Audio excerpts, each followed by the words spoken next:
Hi people, so today I thought I'd give myself a couple of hours to recreate as many 90s dance tunes as possible, that 90s sound. Some of the things that I've researched and generally you find with 90s dance music is there's a couple of standout synths that were used all the time. So one is like Korg M1. Korg M1 was used for things like the organ patches and to make organ bass lines, and the piano patches to make like a delayed piano sound.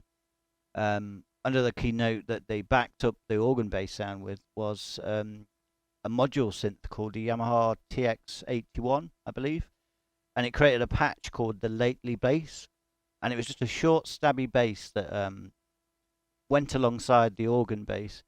And then obviously you've got your classic dance drum kit, which is probably derived from the TR909 or even earlier than that, the 808.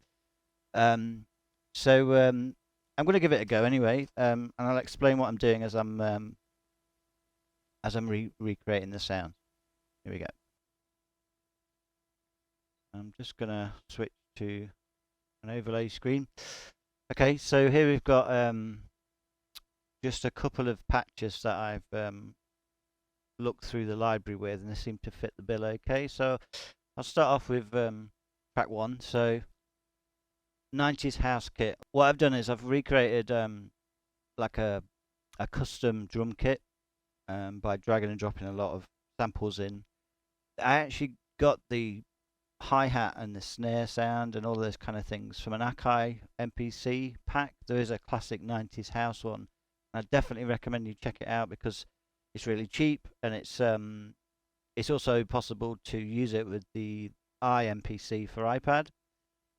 So it immediately rang true to me with regards to the type of drum kit sound that you need for this kind of music. So that kind of thing really. So that creates the kit. So you can,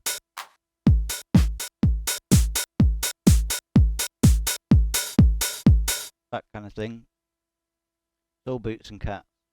And then onto like the organ bass. Now this is the classic 90s bass. Now this was done using a Korg M1 VST. I just browsed the default presets and straight away organ 2 fits the bill. What I did was this one is so without any delay, you can add the delay afterwards if you want. And then what I did, if you wanted to layer that up with a delay, I just used a super tap delay from Waves. And if you break the beats down by 2 and 0, it tends to create the right sound. So 0, 2, analog delay. You don't have to use Waves, you can use any type of delay, but as long as you get the breakdown of the different intervals between the notes being pressed. That kind of thing.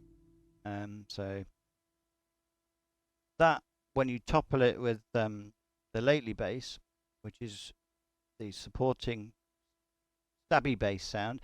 I actually got this from Complete Control, Native Instruments. This Reaktor here instrument is actually, it is Reaktor, yeah. And there's actually a patch called Lately bass in the actual preset library, and again it fits the bill quite well. So for this one, it's a, and when you topple that with the organ sound, it sounds really good.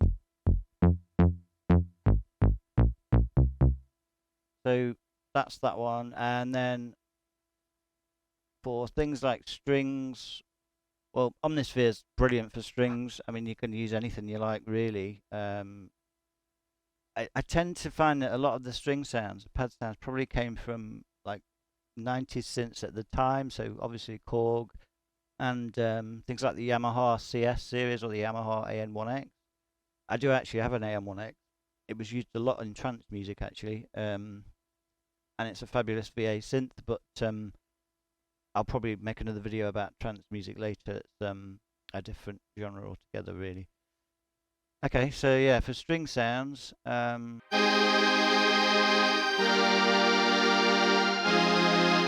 of a cross between a strings and an organ sound. I'll explain where I use that later anyway, but OmniSphere is great for things like pad sounds. You can explore the library there and it's really good. The key thing here is to just find the kind of set of favorite sounds that make up that genre, save them, and then write them down, and what you've done there is reusable for later, and hopefully it helps the community as well when you're trying to recreate these sounds. So, of course, the Korg M1 piano sound. This is a piano patch just called M1 House Piano. You can find it in the browser, and when you play it, if you don't put any delay on it, it sounds like this. I mean, to me, it's quite cheesy compared to modern VSTs, but it just works so well at the time, and especially when you put like a delay on it. So it just makes a world of difference. So again, I'm using the super tap delay. Slightly different setting on this one. I've done it in milliseconds, and it matches the BPM of the track that you're playing, so you can kind of hear the delay.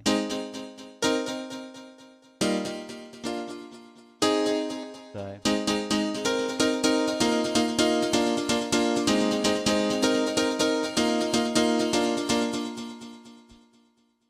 it makes a real big difference.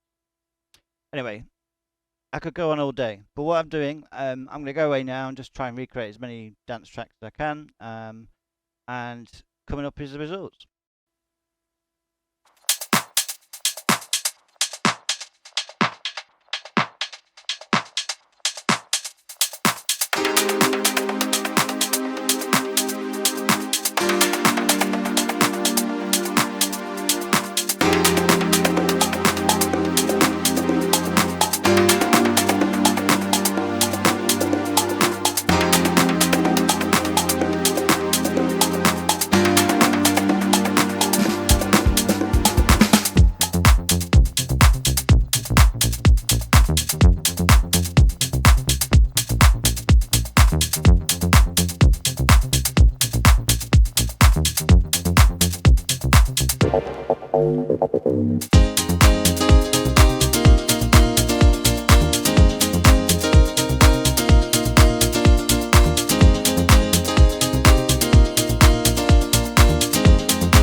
I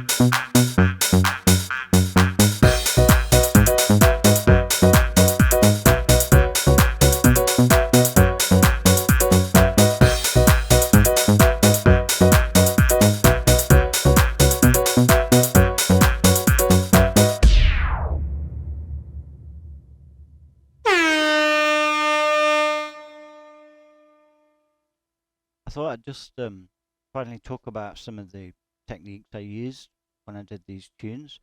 Now, obviously, it's not kind of well documented, but it's a very useful feature, especially in a lot of Akai products like the Akai Force and the APC40. In a live situation, Ableton obviously gives you this crossfade feature here, and it's this little thing down the corner. So I'm going to have to show you this. So see this area here where there's this little arrow? So this crossfades between A and B.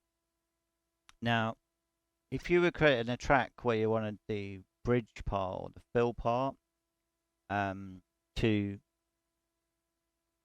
simply just play and silence all the other tracks, what you can do is you can set all the main tracks of your song, but use your transition and set that to crossfade B. So everything plays until you crossfade to B and then leaving only that one track to play. So an example of this is, so what's happening now is all of these tracks are playing until I crossfade. So I'm going to go down to the crossfader here.